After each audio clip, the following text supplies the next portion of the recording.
Hello and welcome. This is a special show right from the heart of Harare. We are at the Harare Sports Club. Remember, it's got a rich legacy of over 9 decades.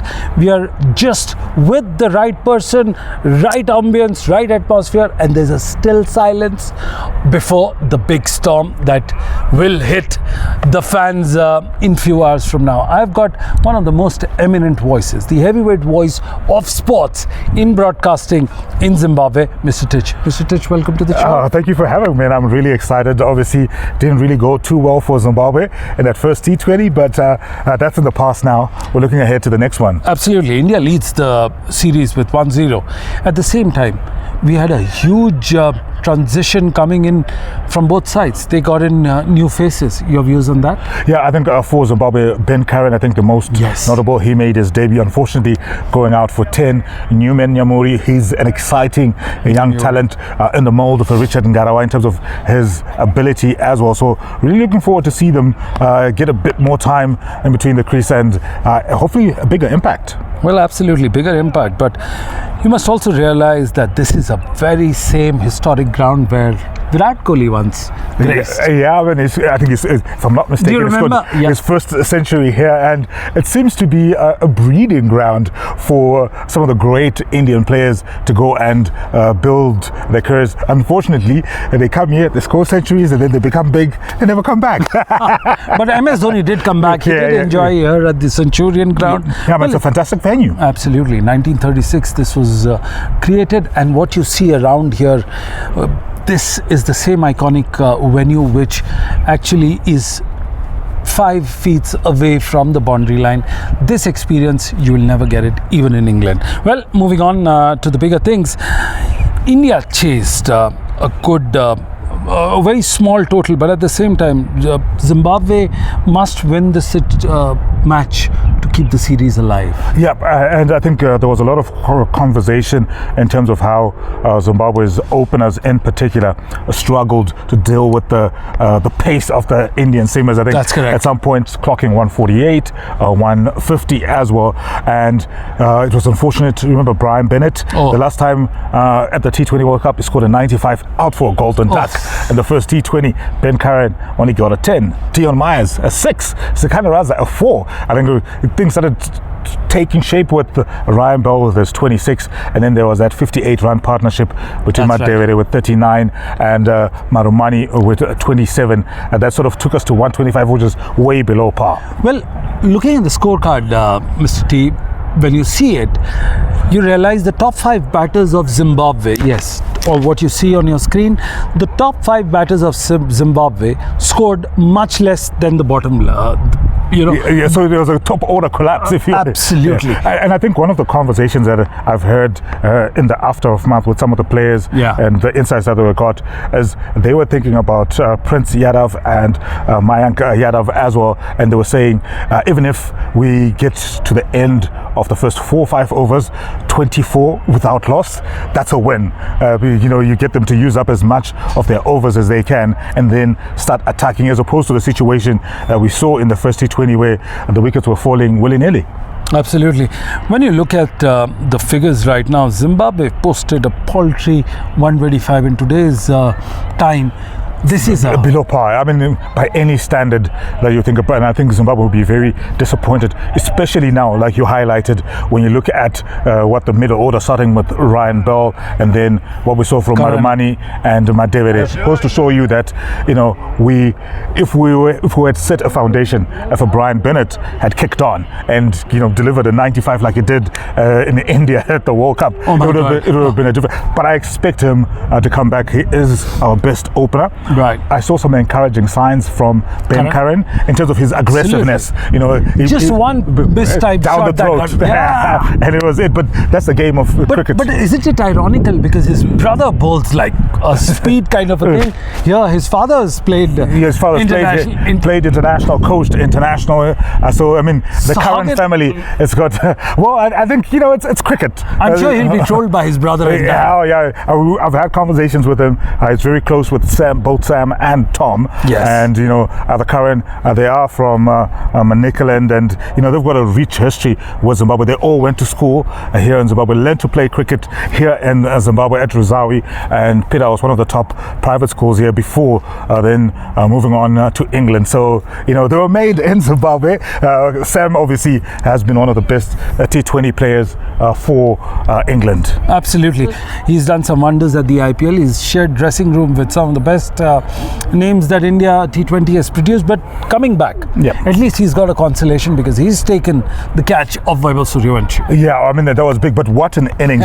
Let's talk about Vaibhav Sooryavanshi. 50 off just 18 balls. I mean, he had the crowd up on their feet like every third or fourth ball. And what I enjoyed about Vaibhav, I don't know whether it's the fact that he's a teenager or, he's got that youthish bravado. He's very aggressive. He likes to go on the front foot. So even when Blessing Mazarabani was trying to bowl bounces at him, or whether Richard Ngarawa with a left arm seam, he didn't look intimidated at all. Not at all. In fact, you would see him almost go forward and sort of say like, whatever you can do, and he was smacking it around the park. I mean, India has got a prodigy there. Absolutely, a prodigy. Well, this prodigy also made a world record yesterday when he became the youngest to score a 50 at an international cricket, but also against a full-fledged ICC member. Well, we've seen some of the... What are your memories of Harare and Indians playing here? I'm sure you're a sports fan. 20 years, you've been one of the leading names in the broadcasting. What are your memories of it? I think, seeing the greats before they became the greats is a privilege that we've had as Zimbabwe. I think over the years, we did talk about Virat Kohli. His first ever century was here at Harare Sports Club. When he came here, I think it was around 2010, somewhere around there. I'm not sure of the exact. 2013. 2013, somewhere around there.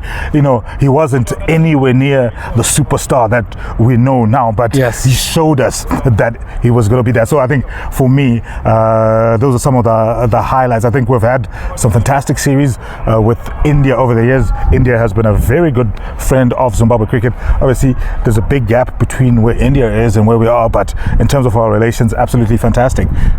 Well, absolutely. When you look at the run rate graph, what you see here is completely chalk and cheese. What you're seeing on your screen right now is completely different. And we're going to talk a little more about Vaibhav Sooryavansh's 19 delivery kind of innings. Of course, Mr. T, he had 4 4s and 4 6s in the entire tournament, in the entire game yesterday. Zimbabwe was much late at that part.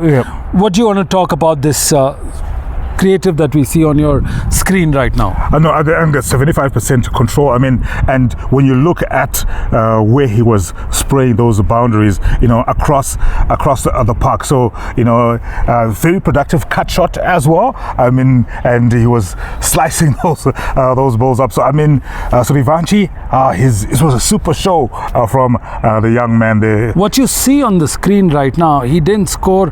He was only spraying at few areas. 35% of the areas are covered, and there's a big gap over the sweeper cover kind of place where you see that. So I think maybe if Zimbabwe was thinking of restricting him, they might force him to try and take shots in those areas, because maybe he's not too comfortable hitting them there, but he's such a talented player. And remember, he had come into this series, I think his first 4 or so T20s, he was always in the teens in terms of his run. So for him to get 50, that was a monkey off his back. Absolutely. But scoring 50 in a real international match, we've got some another stats on your screen right now. What you see here is that he scored 18 ball 50, but that's not it. He scored on 3 occasions. He scored a 15 ball 50. One was with CSK, against CSK in IPL, against RCB 15 delivery 15, again a 15 ball SRH in 2020. That's ridiculous. 15. That is amazing. I mean, you have to love, and I think he's also forcing teams and other players to change the way they approach the game, because he's a young man. He's very confident.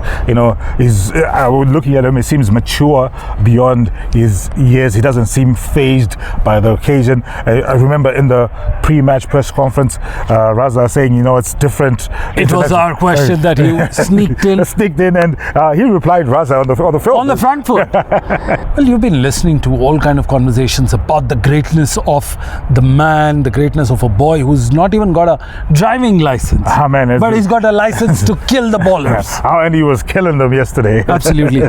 Earlier in the program, Tich made a very interesting observation about people who made debut here. We must also realize the legacy of the ground, the beauty of this ground. We're going to take you through a short tour, but more importantly, Namanojha, if you look at it, in 2010, Virat Kohli, 2010, Ravichandra Ashwin, same year, Amit Mishra. Then comes 2015, what you see on your screen, Manish Pandey, Kedar Jadhav, Stuart Binney, Sandeep Sharma, Akshar Patel, Sanju Samson. Absolutely, you got it right there. Then came 2016, and guess who do we have? Oh, I mean, we've got the likes of KL Rahul, Mandip Singh, Rishi Dhawan, Jaydev Unadkat. At one stage, Jaydev Unadkat got big billings in the IPL. Yes, the all-rounder. Then Yuzi Chahal, the leg spinner. Oh yeah, he was a fantastic player. Do you know that his funny stat is that he's one of the top 3 wicket takers in IPL? I missed that stat, but I'm not surprised at all. Absolutely. The wristy leg spinner, Dhaval Kulkarni and Strahan. When you look at 2025, guess who's on the list? All right, we've got Dhruv Jurel, Riyan Parag, Abhishek Sharma, we've got Sai Sudarshan, Tusha Deshpande, and then of course yesterday we saw Ashok Sharma making his debut as well. So this becomes an important part. What Tich said, that this ground has been India's number 2 ground outside India. Outside India, I think it's a breeding ground for the Indian players. And I think I could even make a joke in saying that, if you want to be great as an Indian cricketer, come to Harare, get your first half century here, get your century here, and you're going to go on and do. I mean, look at that list: Virat Kohli, KL Rahul. Yesterday we saw Vaibhav also getting in on that list, and there's already a lot of hype around him, and he's going to be a big player, almost following in the footsteps of one Sachin Tendulkar. Time will tell. We've seen enough, those early bloomers, but the idea is consistency and longevity as well. How long can he last? Yeah. Well, of course, talking about how long can one last, there was an interesting captain, Shreyas Iyer here. He lost 7 of his matches. In the 8th match, he was victorious. What a day to start as a skipper. Yeah, I mean, obviously he won the toss as well, and he was the one who made the decision to attack Zimbabwe by putting them in to bat first, and that paid dividends, especially as Zimbabwe's batters struggled with that pace from the seamers. We talked about those speeds, 148, 150 kilometers per hour, and they didn't even have to worry about their lines or their length. It was just raw pace. Well, looking at the hype and hoopla here, there are big players and big tussles head to head that is happening and waiting in store. What are the players to look at, especially from Zimbabwean point of view? I think you have to start right at the top. Brian Bennett. Right. Yes, out for a golden duck in the first T20, but that happens. He nicked it first ball, but if I was him, I would be thinking about that 95 at the biggest stage in Indian conditions, if he can do that in India. And Saturday, when the second T20 is going to be played, I think it's going to be a packed Harare Sports Club. It's a weekend, so a lot of fans. Tickets are sold out. Yeah, tickets are sold out. So I think he's going to probably look to remedy that. And if Zimbabwe want to be in the game, they need him to lay the foundation. He's very good in the power play. So if he can get us maybe 45 to 60, along with Ben Curran, maybe, because I think we were talking about Ben Curran earlier.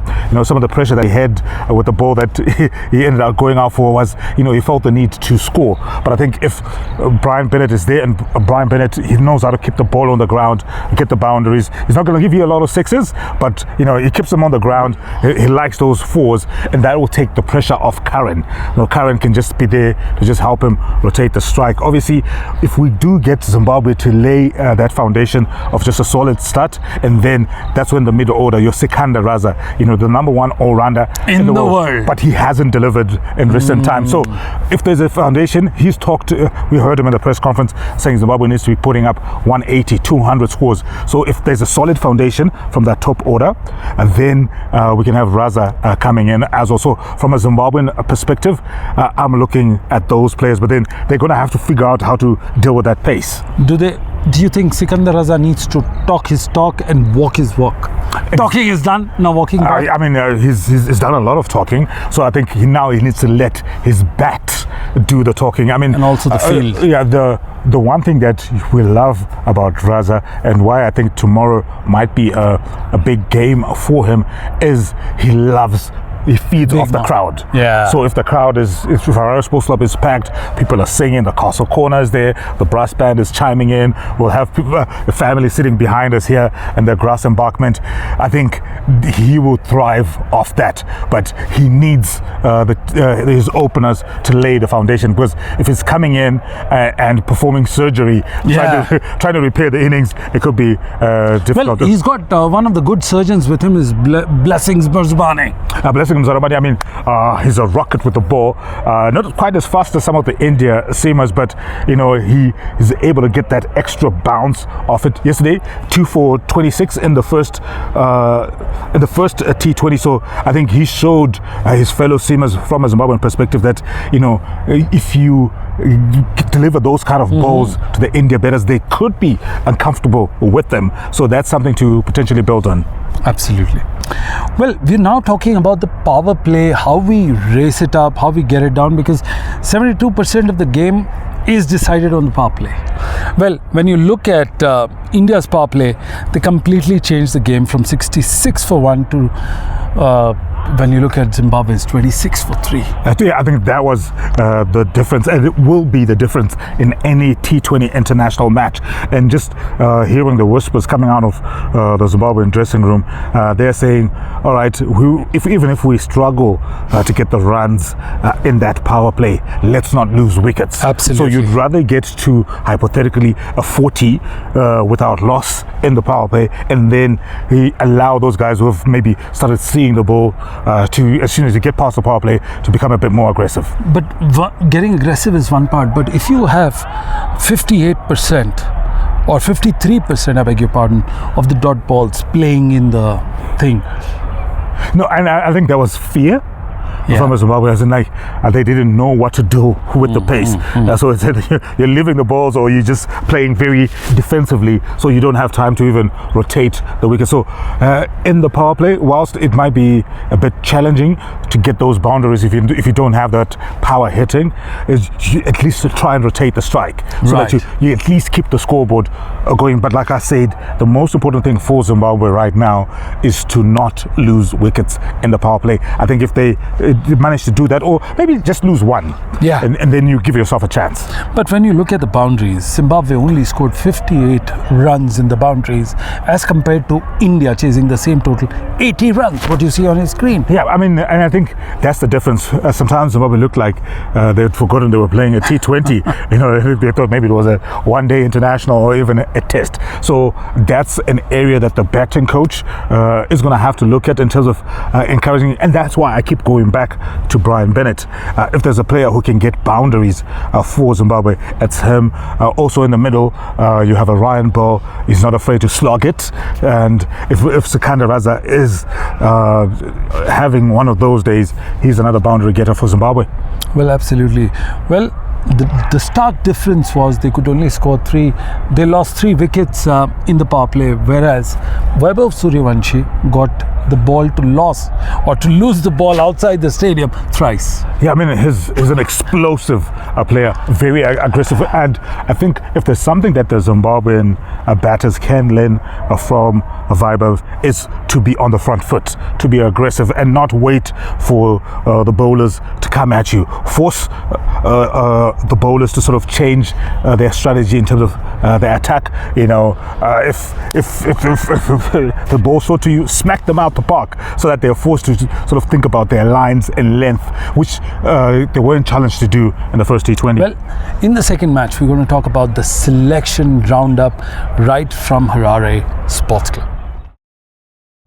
Well, you must have noticed a little shift in the place. Why? Because we are not done yet. We love this place and we want to show our viewers what it looks like. At the end of the program, we're going to show you a small glimpse of what this beautiful, majestic stadium looks like. But coming back to the game today, the second game, how do you think Zimbabwe is going to make a road for a comeback into the series? I think, like I said, don't lose wickets, but yes, we need Brian Bennett to be on the front foot, to be aggressive, to be able to, obviously, Mayank Yadav getting the better of him. Both the Yadavs are becoming troublesome. Yeah, they got the better of him, so I'm sure he would have been annoyed by that. And I expect him to be maybe a bit cagey, you know, because he won't want to go back-to-back golden ducks. Nobody wants to. So I think that'll be a key area to avoid. And then 125 was below par. I think if you look at Harare Sports Club, you know, if you can get something like 155, it's not quite the big score, but it's a score that I believe Zimbabwe, with this bowling attack, can try and defend. If they go above 170 now, they are putting themselves in the conversation to actually win the game. So I think that, for me, would be the back road for Zimbabwe if they want to come back in. India are expected to retain the winning combination and focus on from where they are going on. Why not? I mean, why not? If it ain't broke, don't fix it. So I mean, and India, obviously, I mean, I'm sure Vaibhav would have taken a lot of confidence after the early struggles he had in his T20 international career. But now, like we said before, he's very familiar with Harare Sports Club, having played here at the Under-19 World Cup, and that 50 of just 18 balls, I think he'll be confident. But it'll be interesting to see now what Blessing Mzarabani, Richard Ngarawa, and even Newman Nyamori. I mean, I think he's also sort of coming back from injury that kept him out of that ODI series, so he can offer a bit of a variation. And whenever Zimbabwe have won against anybody, our bowlers have always come to the party. Well, when you look at the playing conditions here, it'll be bright, it'll be sunny, it'll be noisy, it'll be crowded, it'll be Castle Corner, it'll be your steel band, and it'll be those three fantastic fans in the world. Yeah, I mean, just take us through the fan movement. Those three. One is your football fan. The other is the doctor, and the third is. So we've got three popular fans. One of them is Ogege. He's the one who has the body paint all over. We are seeing him on the screen right now. And then we have Che Mofela. I mean, he usually likes to dress up a bit more. He has the clown hair as well going on, and Romario as well. Romario is getting older. Yeah, he sort of started that culture of the super fan. Right. But all those three guys have predominantly been supporting the Warriors, who are Zimbabwe's national team. But I think because of the excitement and energy around cricket, they've brought that energy. They've joined the Castle Corner, which has been doing fantastic, and they will create a carnival atmosphere here. What about the steel band? Just take us through. Is there a rivalry happening between the two? I think when the steel band first came, there was a rivalry, because sometimes the Castle Corner will be trying to sing, the band will be doing. But I think there have been conversations behind the scene. Sometimes if the Castle Corner starts a song, the band will start playing the same tune, and then when the Castle Corner goes quiet, so they've learned to sort of live with each other now, which is good. It means, it creates a carnival atmosphere. Well, we are talking about the fan culture from the Harare Sports Club, and these are two iconic bands. One is a very old and a very well-known Castle Corner. The newer addition to the group is, of course, the steel band. Romario is again a legendary figure. What you see, his picture in the screen right now, he is one of the legendary guys. Hats off to these guys, make cricket all the more enjoyable. Yeah, I mean, because it's not just about the sixes and the fours, but when you come to Harare Sports Club, it's the experience. You're hearing the songs, and I think it also gives the players, and not just the Zimbabwe players. I've spoken to not just India players, Bangladesh, even the Irish when they've come here. They love this. New Zealand players. It's a different experience from what they take in from different parts of the world, and I think it helps them remember Zimbabwe whenever they go. Well, absolutely. Well, tomorrow or today, in few hours, as we could see, we are getting into something very exciting right now. We hope the series is alive. The Sunday Carnival section is on. Vaibhav Sooryavanshi keeps his place, but at the same time, Blessing Mirzabani keeps his short pitch deliveries and troubles the Indian people at the power play. Well, that's all we had time for. We were watching a special presentation of this cricket program, which we are bringing you live from the historic Harare Sports Club. I have with me one of the best voices of the game, who knows the game inside out, from Zimbabwe. This is Sunil, Yash, Kalra signing off for yet another series.